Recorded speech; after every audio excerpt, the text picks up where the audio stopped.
We save the day by making someone's day, rather than unmaking their day. We are simply living life. We're sharing our presence with one another. We're expressing our humanity. So that way you don't just see humans, you see humanity. We're rejoicing with others. We're using our nature so we don't lose our nature. And in the face of technology, as we move into the age of non-sentient technology and confusion and overstimulation, we use what we know we have, which is our being, our presence, our senses. We meditate, we think, we dance, we sing. This is the joys of life. We use what is conscious, what is conscience, what is human expression, that of which technology can never do. How can we change the world? Well, only you can change yourself. You can only know yourself the best. This is the common expression, know thyself. Now we can guide others and therefore be the change by being the embodiment of change ourselves and showing by example. This is real leadership and this is coaching.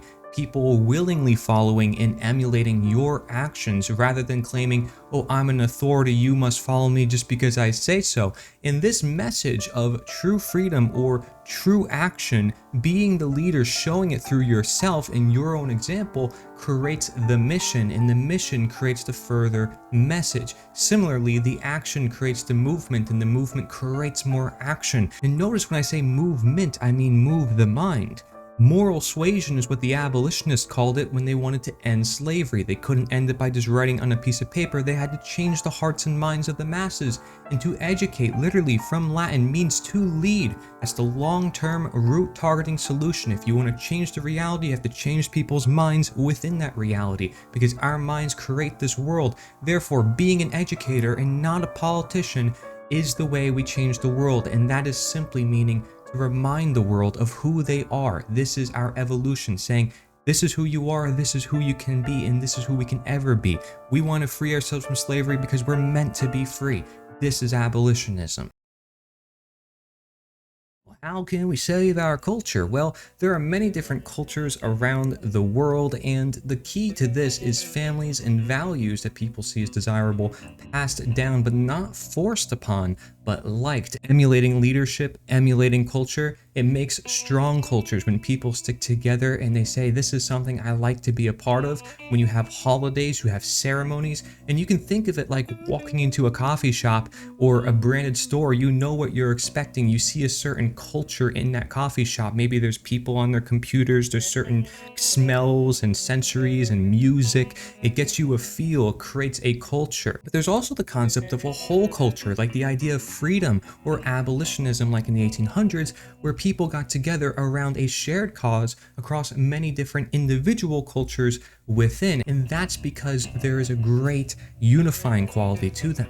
Freedom is very unifying in the fact that everybody gets to live their life as they so choose for themselves. And so the ideal here is to create the new for the new. And when you do so, you have innovation. And the culture that saves cultures is actually freedom, which allows that innovation. So all throughout history, we have been moving toward more freedom recognizing individual rights, ending slavery, and this allowed us to create more and new things that have never been created before. It's the freedom to express, and it's the route to creativity.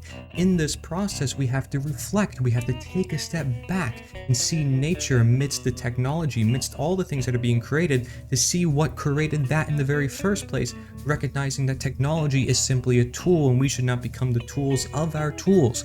So we can work with nature and have a complementary rather than supplementary relationship. So we want to save the culture of freedom, that which allows and creates every culture and maintains it, so that way people can live in their best desired environment. Freedom means letting other people be free to make their own decisions for themselves, just as you make your decisions for yourself. This is voluntarism, living in a voluntary world where nobody's coerced against their will for some authority figure. And we can celebrate that once we actually achieve it.